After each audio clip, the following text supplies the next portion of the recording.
Here's an updated tier list of the royal units in Omniheroes.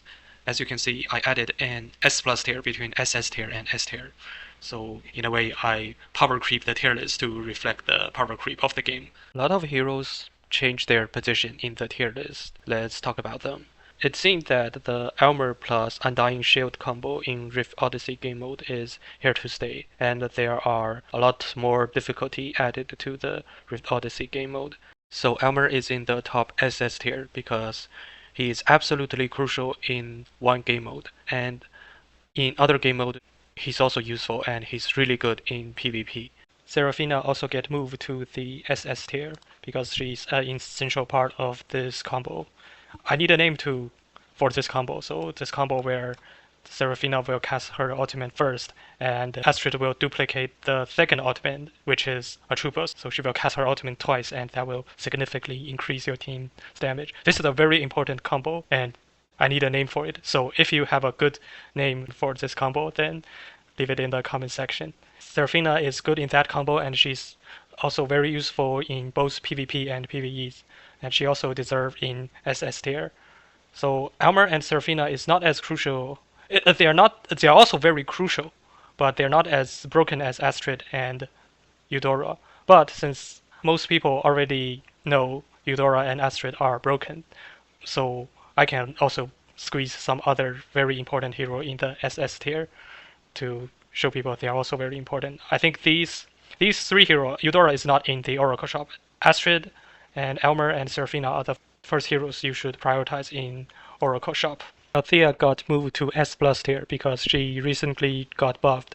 She used to be only like her only utility used to be this passive where when she's deployed, the revive effect of Avenger Synergy may take effect immediately instead of next round. So this is the only thing that she's useful for in the past. Also, the Celestial Synergy is useful, and so she's a trade bot. But now she's also a carry because when any units on battlefield died, she will not only increase max HP as she used to, but she will also increase her attack. So she's now also a very good damage dealer. That's why she got moved up a tier, and she's actually the top of S plus tier. Gloria and Catherine, they are also in S plus tier because they are important, but they are not as crucial as Elmer and Seraphina and Astrid.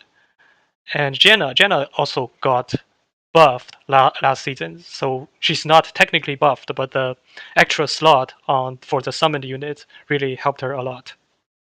Leandra is also moving to the S plus tier. If she managed to devour a summoned unit, then your whole team will gain 2 stack of Holy Shield, and Leandra herself will gain some attack. So Leandra will devour the summoned unit when she takes action, and Leandra herself has the ability to summon a unit at round start. So all you need to do is protect that unit until Leandra take action, and she will gain the buff from the devouring. And it's actually pretty doable to protect that unit until Leandra take action.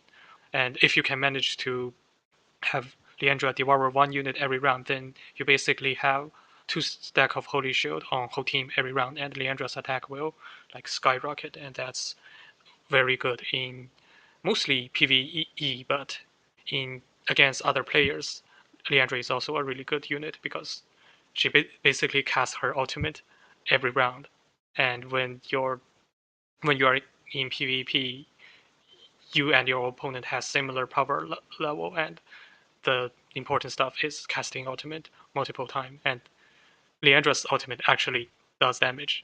She's not her ultimate isn't as low damage as Narisa, fortunately. So yeah, Leandra is in S plus tier. Next we have Dahlia. So I didn't rate Dahlia very high initially, but someone mentioned that the stat bonus that she grants to herself and the ally she swaps is actually really high because it says for each one buff stacks, attack is increased by 30% up to 50 stacks. So it's like 1,500 1,500% attack, and for the maximum health increase is 3,000%. So that's a really high number.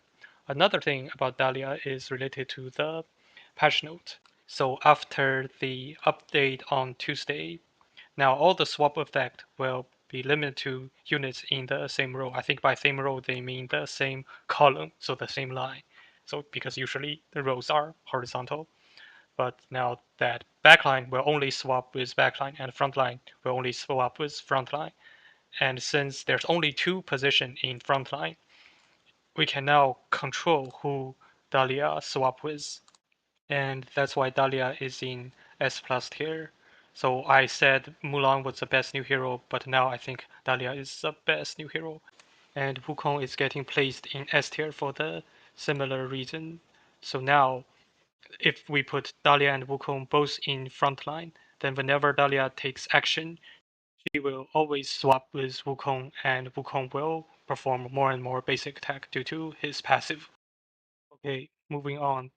Ophelia is getting moved to S tier because now there are more and more heroes with effects that can increase the max health of your unit, and that max health increase will be converted into attack by Ophelia. She used to only combo with Gloria, but now she has more use. Madeline is getting moved up to S tier 2 because there's the 6th slot for the summoned units, and now Madeline can summon a dragon at the when the battle start.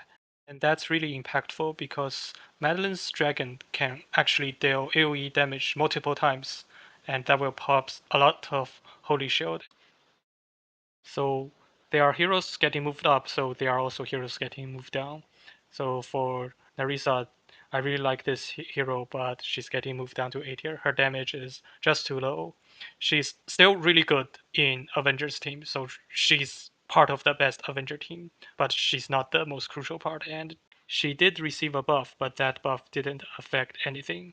Unlike Alavin's buff, Allowance buff actually made her a lot better. That's why she's moving up to A tier from B tier. Allowance is actually useful right now, but she's only useful in Ethereals with Eudora.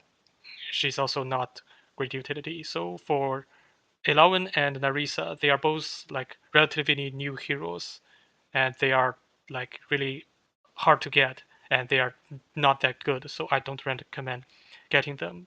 So if you want them, I would suggest you wait until they get added to Oracle Shop instead of like summoning them in the Oath Recall.